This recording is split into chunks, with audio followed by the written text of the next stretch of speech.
જેને કાઈ નથી કરવું કરે છે ને કરવાનું જ નથી. અને જ્યાં કદાચ કોઈ કામ કરતા હોય આયોજન કરતું કદાચ એની ભૂલ થતી તો સમાજે સ્વીકાર્યું પડશે.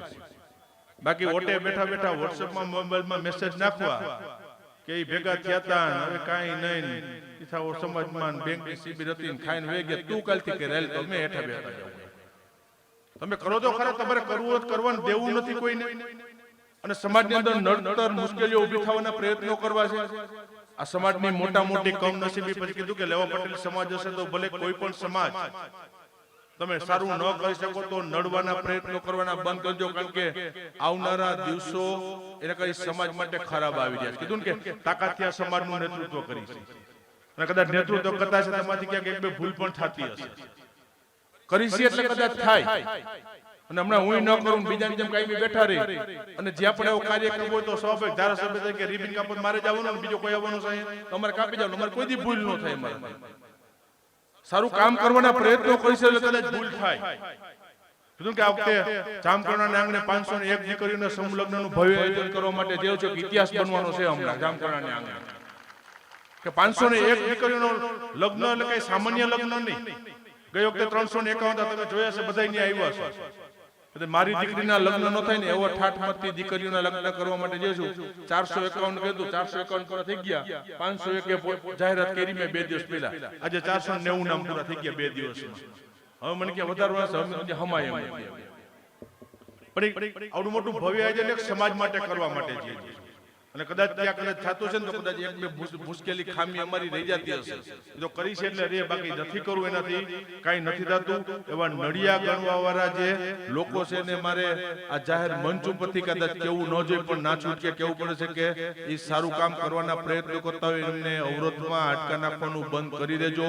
નકર તાકાતથી સમાજનું નેતૃત્વ જેમ અમને કરતા આવ્યું છે, પરિણામ આપતા આવ્યું છે, એમ પછી હવે વચ્ચે આવ્યા એના પછી મારે હિસાબ કરવા ન પડે. ઈ મેદાનમાં મારે ઉતરવું ન પડે. નથી ઉતરવું સમાજની વાત આવે છે ત્યાં સુધી. પણ કીધું કે છેલ્લે એન્ડ સુધીમાં મને જો હેરાન કરવાના પ્રયત્નો કરવાના ટોટકે નક્કી કરી લીધું હોય છે તો પછી હું રાજકીય માણસ છું. છેલ્લે સામે વાર કરતો જ મને આવડે છે કદાચ ઈ સમય આવે ત્યારે મારે મેદાનમાં ઉતરવું ન પડે. એટલા માટે જે જેનું સારું કામ કરતા એને મુબારક. અને રાજકીય માણસોથી સ્વાભાવિક રાજકારણ તો અમે કરવાના જોઈએ સમય આવે ત્યારે. કીધું સામાન્ય ગામડાની અંદર શેઢે આપણે હાલવાનું પટેલી આવું શેઢા માટે નથી આવડતું. અહીંયા તો મારા પિતાશ્રીનું અહીંયા જામકરણમાં 30 વર્ષનું વાવેલું છે, તેનો લડવાનો અધિકાર તો મને જ હોય છે. અહીંયા આ ખેતર મારું 30 વર્ષનું વાવેતર કરેલું છે. અને સમય આવે ત્યારે આપણે આપણા ખેતરમાં કોઈને આવવા દઈશું? સમાજે એના ખંભા ઉપર બેસાડીને અહીંયા સુધી પહોંચાડે છે એટલે અમે ઉજળા છીએ કે પાયંદર સમાજનું યોગદાન છે. કેવી મુશ્કેલી અંદર પણ આ સમાજે સાથ અને સહકાર મને આપ્યો હતો. સમાજ આગળ આવવા માટેના પ્રયત્નો કરતા હોય અને હું જાહેરની અંદર કહું છું કે આ સમાજને ક્યાંય મુશ્કેલી પડશે, એક સમાજને કોઈ પાડી દેવાની કોશિશ તો બીજા કોઈ નહીં, પણ આપણા સમાજના જ લોકો નીકળ્યા છે. એ આજે ને કાલે તમારે આ કડવું સત્ય સ્વીકારવું પડશે કે ક્યાંય સારી જગ્યાએ કાર્ય થતું હોય ત્યાં સમાજ જ એને આડો આવે. અને ક્યાંય જરૂર નથી હોતું સમાજમાં બધા એક સરખા હોય. 5-10% સમાજની અંદર ગમે હોય ને કાંઈ લેવા દેવા ન હોય. અને હજી પણ કહું છું કે આજને આવનારા વર્ષો સુધી વિઠ્ઠલભાઈનું વારસાનું મને બધું મળ્યું છે. અને હજુ સુધીમાં કોઈની તાકાત નથી મને મારા પરિવારને કોઈ આંગળી ચીંધીને મારી સામે આવી કે એવી આ રાજ્યમાં ક્યાંય કોઈની તાકાત નથી. મને મારા પરિવારને ક્યારેય નડવાનું કોઈ નથી. અને એના સિવાયના સમાજના વડીલો બેઠા આગેવાનો ભામાશાઓ છે, એને પણ મુશ્કેલી નથી પણ સમાજનો 80% એવો વર્ગ કે ગ્રામ્ય વિસ્તારમાં રહે છે, ખેતી સાથે જોડાયેલો છે. આજે એનું કોણ, એનું નેતૃત્વ કરવાનું કોણ? અને આજની જે મારી ઉંમરની યંગ જનરેશન કીધું કે એવી જગ્યા ઉપર સમાજને બદનામ કરવાની પ્રવૃત્તિ થાય.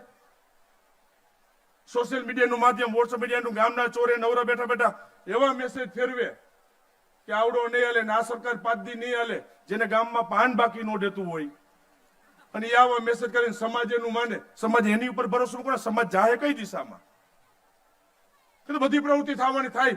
ખોડલધામ બન્યું, આવડું મોટું માતાજીનું મંદિર બન્યું, થવાનું સમાજને જે જરૂરિયાત છે થવાની, પણ જે સમાજને કીધું કે આવનારા દિવસોની અંદર જે નબળાઈઓ છે, હવે જમીન પચાવી પડી જાય સમાજની ગ્રામ્ય વિસ્તારમાં.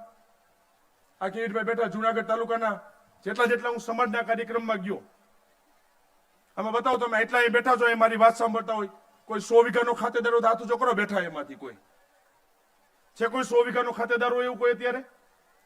5-5, 10-10 વીઘાના ગ્રામ્ય વિસ્તારમાં ખાતેદાર છે. અને એવી મુશ્કેલીનો સમય આવે, જમીન પચાવી પડે, જમીનના દસ્તાવેજ કરી દઈએ અને પછી આટા મારતા હોય. અને કઈ જગ્યાએ સમાજ જેનું ભર્યો કોઈને પૂછતા નથી.